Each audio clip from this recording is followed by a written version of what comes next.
What's up, guys? Welcome back to more Reddit stories about Karens, entitled people, and all that kind of stuff. Hope you're all doing awesome today. Make sure to subscribe if you haven't yet, and let's get right into today's Reddit posts. Refusing to be my sister's bridesmaid because she chose, quote, ugly friends to make herself look better. My sister, 27, is getting married and asked me, 24, to be one of her bridesmaids. I was excited, until I found out who the rest of the bridal party was. Every single one of them is someone she's either not that close to or has made fun of before for being awkward or not photogenic.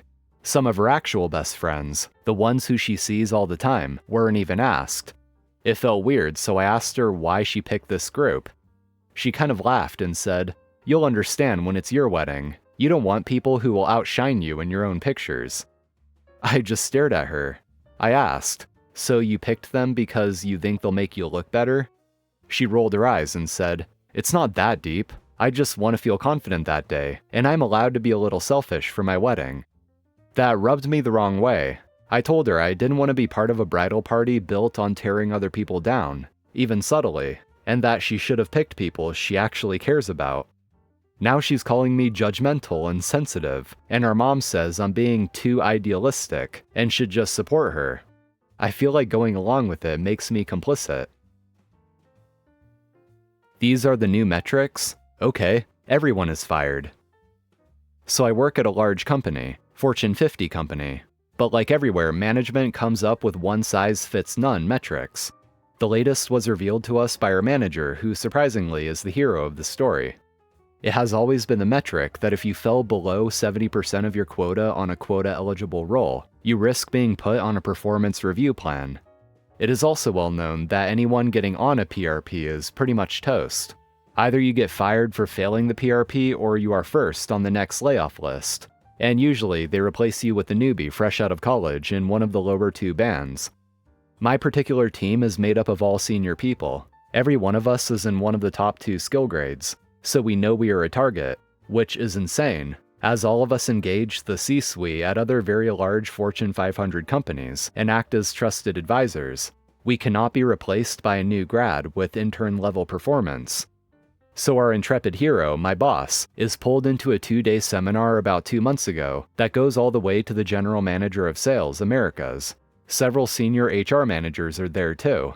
It is a rare in-person meeting, so people are cautious, but at least they know it is not a mass layoff kind of deal, as the first day is about the path forward and how important our division is to the company strategy.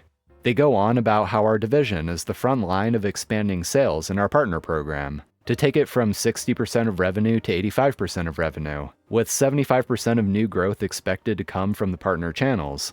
The company is absolutely relying on our division and our skilled staff to deliver on that goal. The second day is different, however. In the afternoon, they lay out the new plan for technical sellers, 80% attainment per year, and backdating 2 years. It is a rare in-person meeting, so people are cautious, but my manager goes into "I'm just asking questions" mode.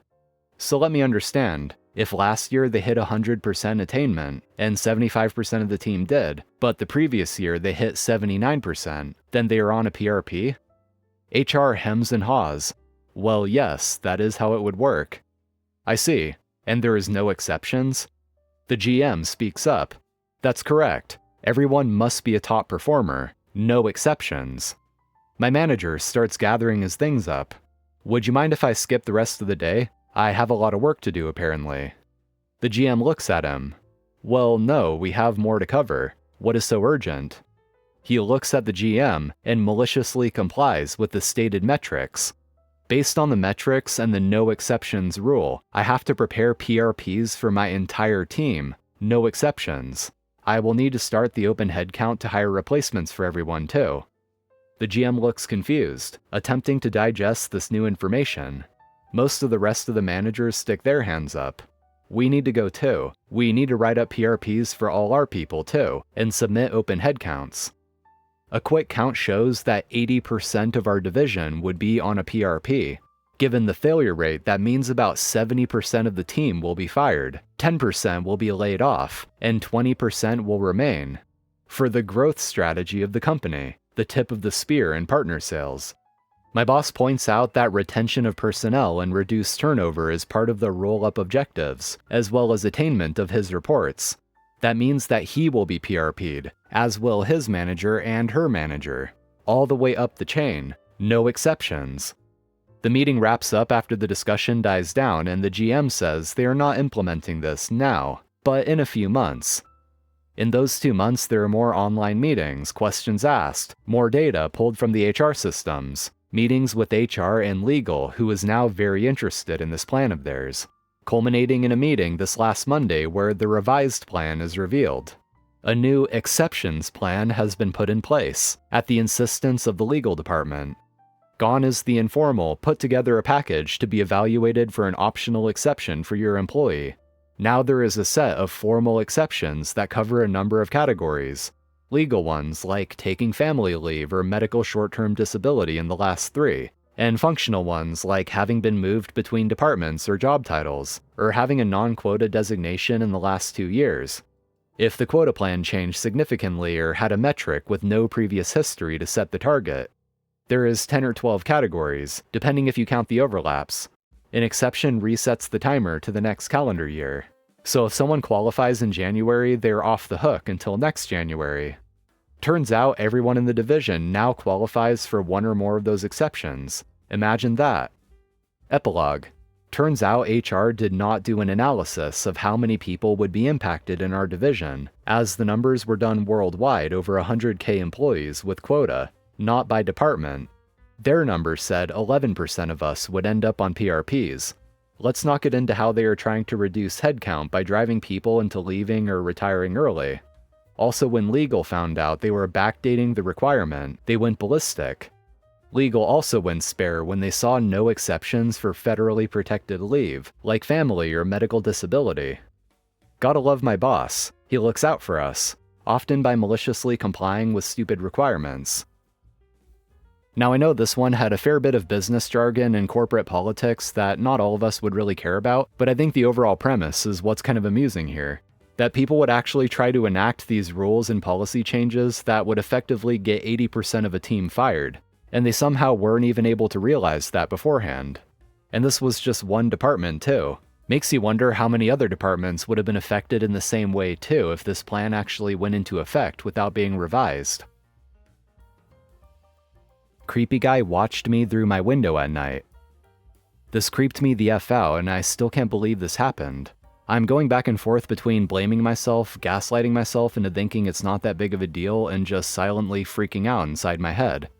So for context, I, female 24, have known this dude, male 26, for a few months now. We met at a bar through a mutual friend, exchanged numbers, and went on a few dates together. It was nice at first, but something about him made me feel uneasy from the start.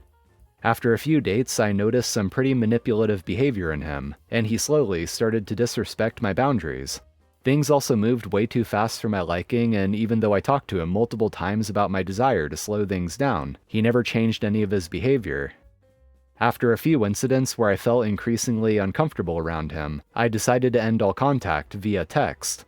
This might not be the nicest way to go about it, but talking in person hadn't worked with this guy, and I honestly didn't want to be physically near him anymore. So I sent him my final message, stating that I didn't want to see him or talk to him anymore. I blocked his number afterwards with a sigh of relief. That was last week, and I thought the situation was over. I was wrong, unfortunately. So some context about my living situation. I moved back home after my most recent relationship ended earlier this year. I share a 4-bedroom ground floor apartment in a suburban neighborhood, with my mom, 50, my sister, 18, my brother, 12, and 2 cats. My sister's boyfriend, 18, also stays with us multiple nights a week, so the place is always busy and I'm hardly ever home alone. Except for this weekend where my siblings went on vacation with our bio dad, and my mom stayed the night at her boyfriend's place. I was tired from a prior night out, so I decided to chill at home and watch some Netflix. When the sun was setting already and I went to the balcony to hang up some laundry, I noticed a car that looked just like the one creepy guy drives. I couldn't see the license plate though, so I figured it was just a coincidence. I went back inside, took a shower, made myself something to eat, and then went to bed and decided to watch Black Mirror. Episode 2, Terrible Choice in Retrospect. After what felt like 30 minutes of watching, I heard a knock on my window. This didn't freak me out at first because we live on the ground floor and my cat regularly gets on the windowsill via a tree and then taps on my window, so I let him inside. I got up to open the window and then I froze in shock. It wasn't my cat, it was him, the guy I had been dating. He stood on something, I guess a bench he had dragged below my window, and was glaring directly into my face. I let out an unconscious scream and took a step back. If I had held something in my hand, I would have dropped it. When he motioned for me to open the window and knocked again, I yelled at him through the closed window to remove himself immediately, in more vulgar terms, and that I'd call the cops if he didn't leave ASAP. He yelled back that he just wanted to talk, but when he saw that I was clearly not having it, he left hesitantly. He seemed genuinely confused about my reaction, as if he didn't know why I was scared or mad. I immediately locked the front door, made sure all the windows were closed, and rolled down the blinds everywhere. My heart was racing, and I silently cried in terror. My first thought was to call my dad to come over, but he wasn't in the country, as I mentioned. I considered going over to my grandparents who lived just around the block, but there was no way I was going to take a step outside by myself when he was still there potentially. I called my mom, but she didn't pick up the phone. I ended up going back to bed, but I flinched at every noise I heard that night. As I was laying there in disbelief, I realized, how long has he been there? I saw his car outside my house more than an hour before he knocked. He must have moved the bench before I went to my room, because I would have undoubtedly heard it otherwise. The whole situation was terrifying and I don't know what to do now. I trusted this guy before, so he knows a lot about me. He knows where I work, how I get to work every day. He knows where I spend my free time. He knows my friends and the names of my family members. I'm terrified that he'll creep up on me like this in other places, or that he'll be back at my house. Also, this might have been a coincidence, but how the F did he know I was going to be home alone that night? TSA malicious compliance. For the non-Americans among us, TSA is airport security, and once you go through, you're not coming back without a hassle. So I'm coming through TSA today at Atlanta Airport. The guy in front of me is emptying his pockets into the bin. As he does so, I notice one AirPod slip out and fall to the floor under the table. So I tap him on the shoulder as he turns away to let him know. He flinches and snaps, "Don't f***ing touch me." Alright, bet, no problem, bud. Coming up the stairs after security, I see him rummaging in his pockets like he's lost something. So I give him a big smile, without touching him of course, and say, "Hey man, I think you dropped an AirPod back before the checkpoint. Have a great flight." Anyway guys, that's going to be it for today. Thank you for watching, I appreciate it. And as always, if you enjoyed, be sure to hit that like button and subscribe to the channel for more Reddit content like this. So have an awesome day everyone, and I'll see you in the next one.